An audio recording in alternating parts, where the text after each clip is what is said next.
Hello नमस्कार। उम्मीद है कि आप सकुशल होंगे। चैनल पर नए हैं तो प्लीज़ सब्सक्राइब। आपने बार बार बोलते रहे हैं या आपके द्वारा बार बार कहा जा रहा है कि आप केवल 10th क्लास का वीडियो बना रहे हैं, 9th क्लास का वीडियो नहीं बना रहे हैं।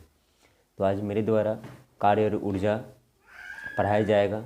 मुझे पूरा उम्मीद है, मैं पूरा प्रयास करूँगा कि मेरे द्वारा जो कार्य सिखाया जाएगा कि फिर भौतिकी में कार्य का क्या अभिप्राय है, आप उसे बहुत आसानी से समझ पाएंगे। आप समझ पाएंगे कि दैनिक जीवन में जो हम लोग कार्य करते हैं और भौतिकी फिजिक्स में जो कार्य है उस दोनों का क्या अभिप्राय है।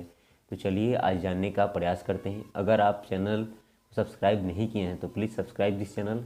साथ ही साथ आप ये भी ध्यान रखें कि मेरे द्वारा जो पढ़ाया जाएगा वो टोटली एनसीईआरटी बेस्ड होगा। मैं एनसीईआरटी से बाहर कुछ भी नहीं पढ़ाऊँगा। अगर कुछ ऐसा टॉपिक है या कोई ऐसी जानकारी है जो एनसीईआरटी में दिया हुआ है और उसको समझने के लिए किसी अन्य स्रोत का सहारा लिया जाए तो मैं उसका उल्लेख भी करूँगा कि यह किसी अन्य किताब से या एनसीईआरटी के बाहर की जानकारी है। तो चलिए आज हम लोग जानते हैं कार्य क्या है और ऊर्जा। विद्यार्थी, पूरे अध्याय में जो एनसीईआरटी के अनुसार ये 11 अध्याय संख्या 11 है, ठीक है, जिसमें आप कार्य, ऊर्जा और कार्य करने का दर पढ़ेंगे। कार्य करने के दर से आप मतलब शक्ति, कार्य करने के दर को शक्ति, यानी जनरली आप कह सकते हैं कार्य पढ़ना है, ऊर्जा पढ़ना है और कार्य करने का दर यानी शक्ति पढ़ना है। तो सबसे पहले हम लोग कार्य समझते हैं, कार्य क्या होता है। चलिए आप ध्यान से समझने का प्रयास करिएगा। जैसे मान लो यहाँ एक दीवार है, दीवार खड़ा है, ये दीवार, और आपसे बोला जा रहा है कि आपको ये क्या कर देना है, इस दीवार को तोड़ देना है।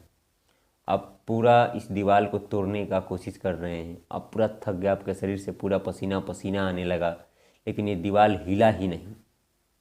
आप तो बोलेंगे कि मैंने बहुत मेहनत किया, खूब काम किया, लेकिन ये दीवार हिला ही नहीं।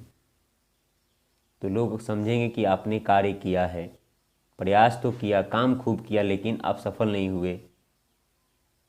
लेकिन फिजिक्स में विद्यार्थी ये काम नहीं है। आपने कार्य किया ही नहीं, फिजिक्स के अनुसार आप कार्य नहीं किया। भले आप समाज में या बोलचाल की भाषा में आप बोल सकते हैं कि मैंने काम किया, लेकिन ये कार्य नहीं हुआ।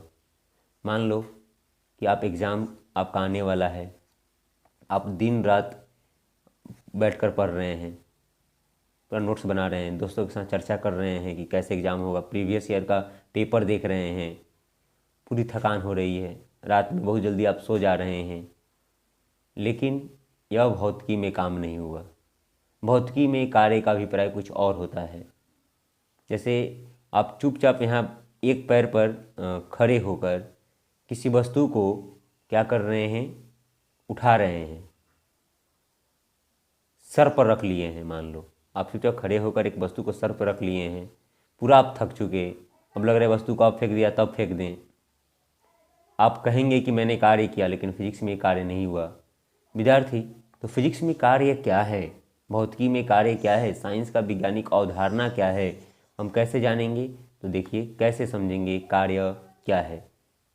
जैसे मान लो यहाँ एक छोटा सा मैंने वस्तु रखा, ठीक है, और आप इसे धकेल रहे हैं।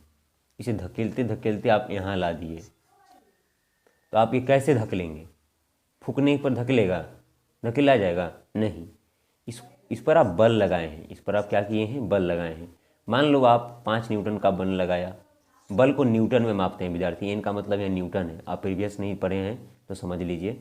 आपने 5 न्यूटन का बल लगाया इस वस्तु पर, अब वस्तु खिसकते खिसकते यहाँ आ गई, मान लो 1 मीटर आ गई। ध्यान में रखिएगा, अपनी वस्तु पर बल लगाया और बल लगाने के बाद वस्तु यहाँ आ गई। इस अवस्था में आप कह सकते हैं कि मैंने कार्य किया, और फिजिक्स में यही कार्य है।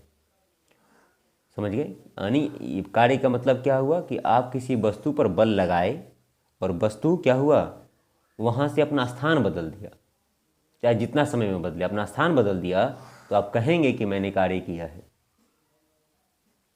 तो ये आप समझ गए कि कार्य क्या होगा कि किसी वस्तु पर बल लगे और उसमें विस्थापन हो, यानी एक स्थान से दूसरे स्थान तक जाए, तब आप ये क्या करेंगे, कार्य हुआ। ये समझ गए होंगे कार्य क्या हुआ।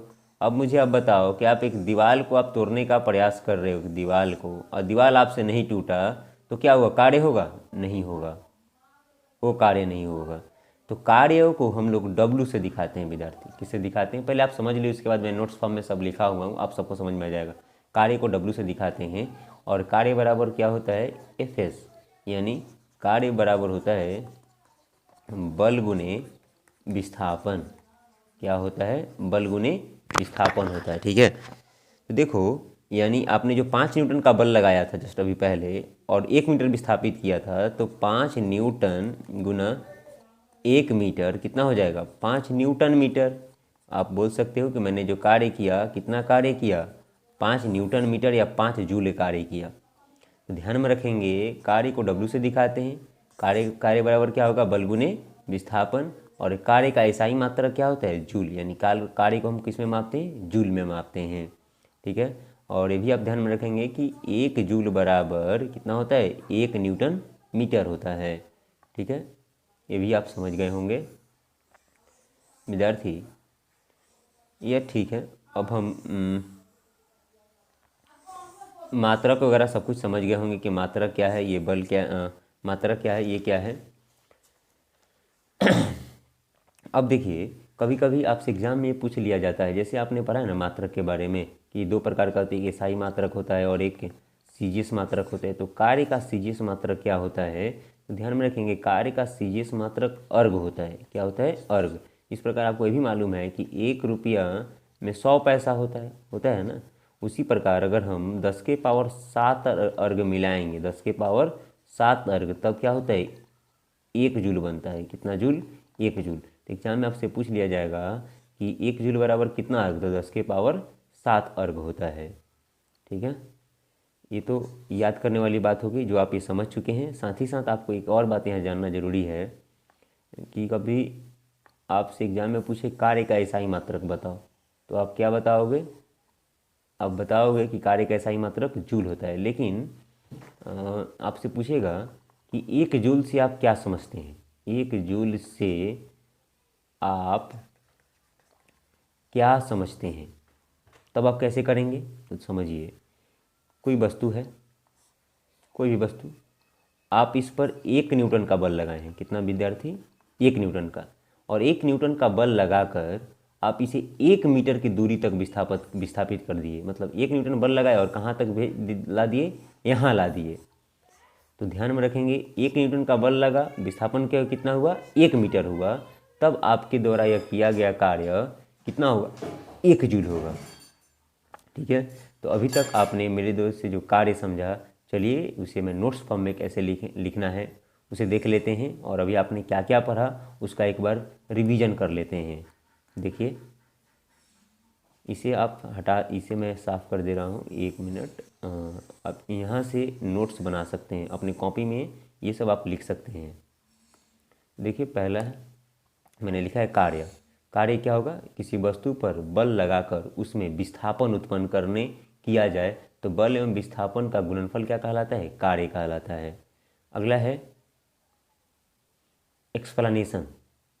एक्सप्लेनेशन व्याख्या में क्या मैंने बताने का प्रयास किया है, कार्य होने के लिए 2 दशाओं में से दोनों का एक साथ होना जरूरी है।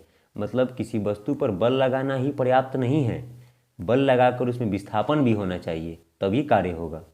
इसलिए ध्यान में रखेंगे कि कार्य होने के लिए 2 दशाओं में से दोनों का एक साथ होना जरूरी होता है। ये दशाएं हैं, वस्तु पर बल आरोपित होना चाहिए। अब जहाँ भी कार्य करेंगे तो जिस वस्तु पर आप कार्य करेंगे उस वस्तु पर क्या लगना चाहिए, बल लगना चाहिए। साथ ही साथ बल लगने के साथ ही साथ क्या होना चाहिए, विस्थापन उत्पन्न होना चाहिए, तब आपके द्वारा कार्य किया या कार्य होना समझा जाएगा। ठीक, अगला देखिए,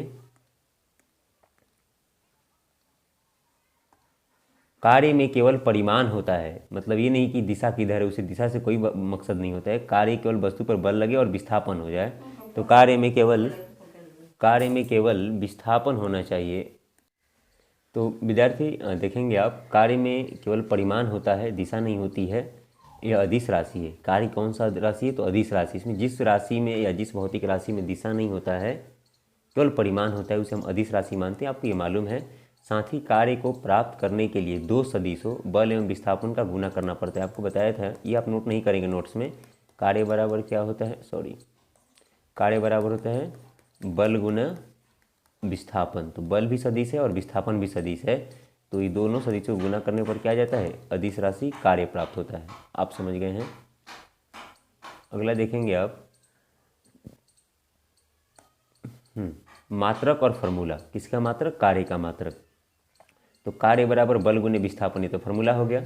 और कार्य को दिखाते हैं W से। W बराबर क्या हो जाता है, FS। इसकी मात्रक की हम बात करते हैं तो कार्य का मात्रक होता है न्यूटन मीटर।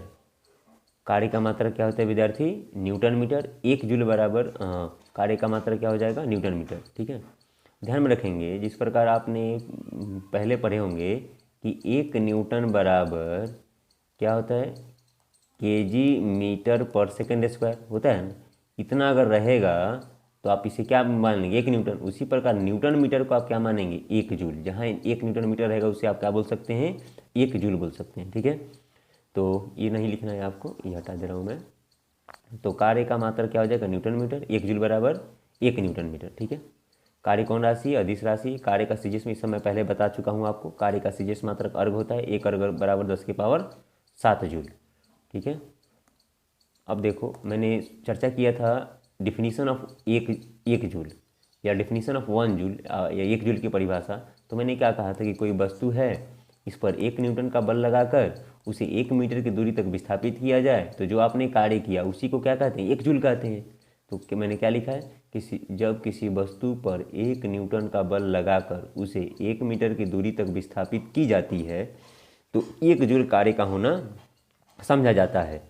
उम्मीद है कि आप इसे समझ पाए होंगे। एक और इसमें सेक्शन है कार्य का प्रकार, जो चलिए समझ